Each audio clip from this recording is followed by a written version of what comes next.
C'est un plaisir de vous retrouver, chers téléspectateurs.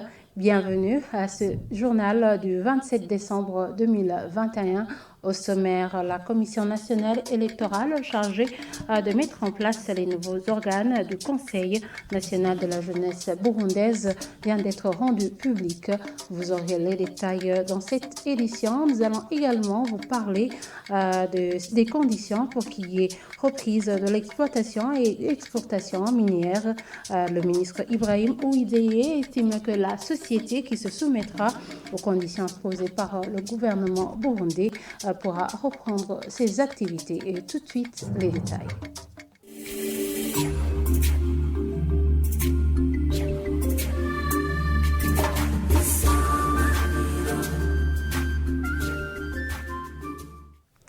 Encore une fois, bienvenue, chers téléspectateurs.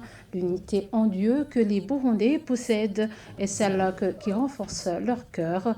C'est ce qu'a indiqué le chef de l'État burundais, Évariste Ndayishimiye, ce lundi lors de la messe plutôt marquant le début de la croisade de prière de fin d'année.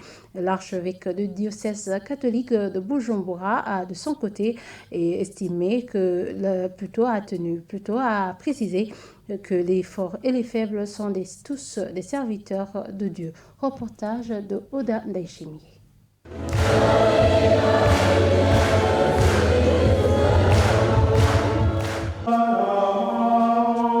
Lors de la messe marquant le début de la croisade des prières de fin d'année qui s'est déroulée au sanctuaire marial de Gikungu, l'archevêque de l'archidiocèse catholique de Bujumbura, Gervais Banshimiyubusa, a précisé que sur cette terre, les forts et les faibles sont tous des serviteurs de Dieu. Les forts et les faibles, tous nous sommes des serviteurs de Dieu sur cette terre, qui travaillent pour le Seigneur dans l'accomplissement de leur mission pour tous. Les offrandes qui plaisent Dieu, ce sont des offrandes qu'on a eues dans la bonne voie, qui respectent les commandements de Dieu. Si vous ne respectez pas les commandements de Dieu, c'est rien. Il y a quelqu'un à qui on a commis de fautes, toutes les lamentations se dirigent vers Dieu. C'est pourquoi toutes les offrandes qu'on peut donner doivent provenir d'une bonne voie. Lors de l'intention, le chef de l'État, Évariste Ndayishimiye, a prié Dieu pour que l'unité des Burundais soit renforcée. Nous sommes ici devant vous, Seigneur. Nous nous inclinons pour demander pardon. Là où il y avait l'unité, on y a mis la haine. Nous vous supplions, Seigneur, de renforcer notre unité dans notre pays. Nous vous demandons, Seigneur, de nous libérer de malfaiteurs. Cette messe a précédé la croisade de prière qui durera 5 jours.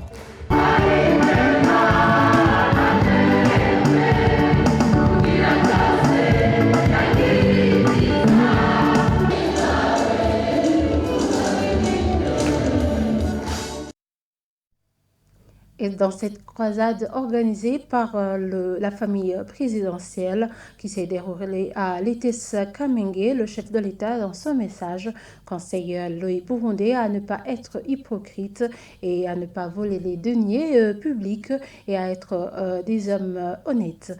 Et on va continuer ce journal par cet élément. La Commission nationale électorale chargée de mettre en place les nouveaux organes du Conseil national de la jeunesse burundaise vient d'être rendu public par le ministre ayant en charge la jeunesse.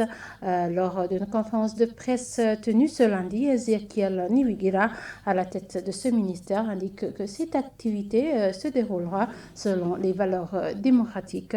Il invite en outre la jeunesse de toutes les tendances à se faire élire. Suivez-le. Le ministère ayant la jeunesse dans ses attributions, détenteur par ailleurs de la politique nationale de la jeunesse au Burundi, voudrait saisir de cette occasion pour informer l'opinion publique, tant nationale qu'internationale, qu'à la suite de la fin du mandat des anciens organes de la CNJB, Conseil national de la jeunesse au Burundi, il vient de mettre en place par l'ordonnance ministérielle du 20 décembre 2021 une commission nationale électorale composée de 9 membres chargés de faire élire de nouveaux organes du Conseil national de la jeunesse burundaise. Ces nouveaux organes du Conseil national de la jeunesse au Burundi auront pour mandat de 5 ans. Et la mise en place de ces organes doit respecter les valeurs démocratiques où les membres de dits organes vont se faire élire sur toute l'étendue du territoire national, c'est-à-dire au niveau communal, au niveau provincial et au niveau national. De cette logique, des commissions provinciales électorales et commissions communales électorales seront mises en place pour cette fin. Et le mois de janvier 2022 est disposé pour des sensibilisations et préparatifs de dites élections des nouveaux membres du Conseil national de la jeunesse au Burundi, en plus de la mise en place du guide électoral. Les élections proprement dites ne pourront pas dépasser le mois de février 2022. J'invite toutes les parties prenantes, la jeunesse de toutes les tendances légalement reconnues au Burundi, à se préparer pour se faire élire et élire à tous les échelons les nouveaux membres du Conseil national de la jeunesse burundaise. Les carottes fraîchement découvertes à Muremera, en province Cankuzo, contiennent du nickel, mais en faible quantité, comme le montrent les résultats de recherche effectués par l'EBM.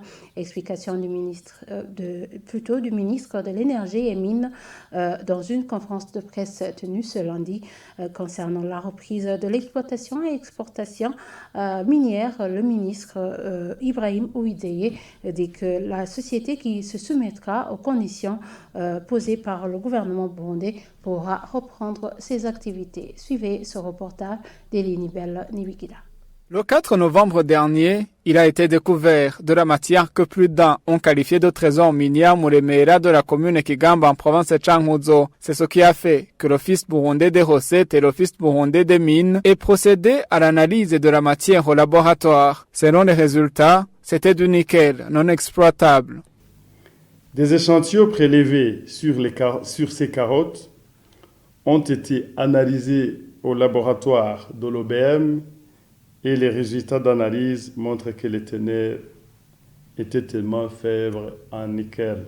Au vu des résultats d'analyse, nous constatons que ces carottes déterrées à Muremera n'ont pas de valeur économiquement exploitable. Le ministre Ibrahim Ouideye revient sur la suspension des sociétés minières au Burundi. Selon lui, ces sociétés ont fait une sorte de coalition pour ne donner au Burundi que 10%, ce qui est inadmissible pour le Burundi. Ici, on peut se demander comment l'État propriétaire des terres minières ne reçoit que 10%. Qu'apporte l'exploitant pour qu'il exploite puis ne donner au Burundi que 10%. Ils avancent ce qu'ils apportent du capital, mais avec des clauses chambardées, on rembourse le capital. C'est-à-dire qu'on le reçoit 90% et on rembourse les 10%. C'est inadmissible. Mais à quand la reprise des activités minières? Même si le ministre ne fixe pas le rendez-vous, il dit que toute société minière qui va se conformer aux conditions posées pourra reprendre ses activités en attendant que la révision des textes miniers soit finalisée. Les sociétés qui vont accepter d'apporter le capital avec une bonne intention, on va leur donner le permis d'exploitation. Elles ne doivent pas nécessairement attendre la promulgation des amendements de textes miniers en cours, car C'est un processus. Mais celles qui vont renégocier des contrats gagnant-gagnant pourront reprendre leurs activités. Les activités minières ont été suspendues au Burundi en juillet 2021 parce que l'État trouvait qu'il était en train de perdre lamentablement. Et en international, une semaine de deuil a été décrétée en Afrique du Sud après l'annonce de la mort de l'archevêque Desmond Tutu, figure de la lutte contre l'apartheid et prix Nobel de la paix. Une pluie d'hommages venant du monde entier lui a été adressée. Ses funérailles ont lieu le 1er janvier au Cap, selon son reportage signé France 24. Il était la dernière grande figure encore en vie de la lutte contre l'apartheid. Desmond Tutu a joué un rôle central dans l'histoire de son pays. Le président sud-africain lui a rendu hommage. We have lost one of the most illustrious, courageous and beloved amongst us. Archbishop Desmond Tutu was one of our nation's finest patriots. Par ses combats contre les inégalités raciales et les injustices, l'archevêque sud-africain avait acquis une notoriété mondiale. Sur Twitter, Emmanuel Macron a salué son combat pour la réconciliation sud-africaine. Barack Obama a quant à lui regretté un mentor et une boussole morale. Joe Biden, lui, dit avoir le cœur brisé et affirme dans un communiqué que l'exemple de Desmond Tutu transcende les frontières et trouvera un écho à travers les âges. En Afrique du Sud, l'émotion est vive. Des habitants se sont rassemblés devant ses résidences au Cap et à Soweto. It's a shock. I was expecting to live up until the age of 95 like our former president Nelson Mandela. So to hear that he just passed away now it's a shock. We have lost a great icon, a father, a human who was there not just for the South African people, but for Africa as a nation, Africa as a unit, Africa as one. Une prière a été dite en son honneur dans son ancienne paroisse, la cathédrale Saint-Georges. L'église anglicane va organiser ses funérailles dans le respect des restrictions liées au coronavirus. La célèbre montagne de la Table, qui surplombe le Cap, sera illuminée en violet jusqu'aux funérailles de Desmond Tutu.